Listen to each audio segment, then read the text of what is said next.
Use transitions. For readers to follow your train of thought, you need not only to connect your sentences and paragraphs to each other, but also to mark the kind of connection you are making. One of the easiest ways to make this move is to use transitions, from the Latin root trans, across, which help you cross from one point to another in your text. Transitions are usually placed at or near the start of sentences so they can signal to readers where your text is going, in the same direction it has been moving or in a new direction. More specifically, transitions tell readers whether your text is echoing a previous sentence or paragraph.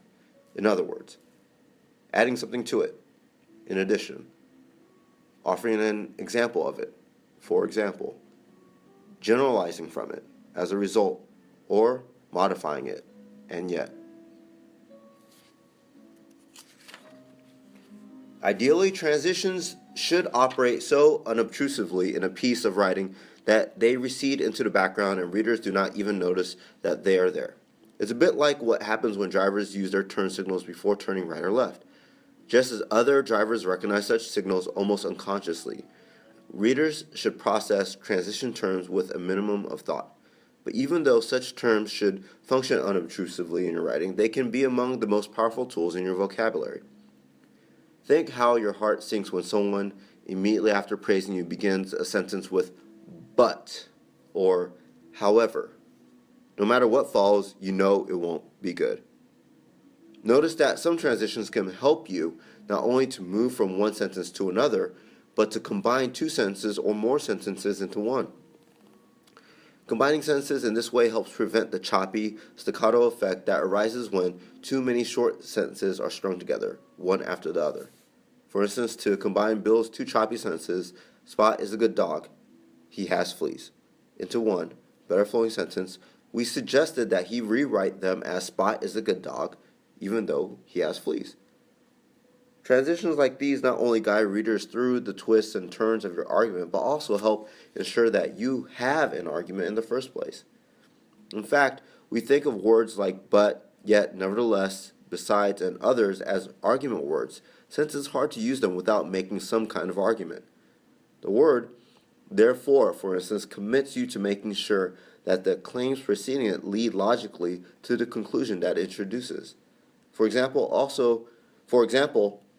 also assumes an argument, since it requires the material you are introducing to stand as an instance or proof of some preceding generalization. As a result, the more you use transitions, the more you'll be able not only to connect the parts of your text, but also to construct a strong argument in the first place. And if you draw on them frequently enough, using them should eventually become second nature. To be sure, it is possible to overuse transitions, so take time to read over your drafts carefully and eliminate any transitions that are unnecessary.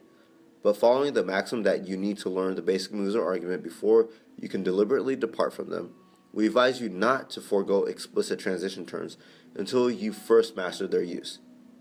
In all our years of teaching, we've read countless essays that suffered from having few or no transitions, but cannot recall one in which the transitions were overused. Seasoned writers sometimes omit explicit transitions, but only because they rely heavily on the other types of connecting devices that we turn to in the rest of this chapter. Before doing so, however, let us warn you about inserting transitions without really thinking through their meanings. Using therefore, say, when your text logic actually requires nevertheless or however. So beware. Choosing transition terms should involve a bit of mental sweat, since the whole point of using them is to make your writing more reader-friendly, not less. The only thing more frustrating than reading Bill-style passages like Spot is a good dog, he has fleas, is reading misconnected sentences like Spot is a good dog. For example, he has fleas.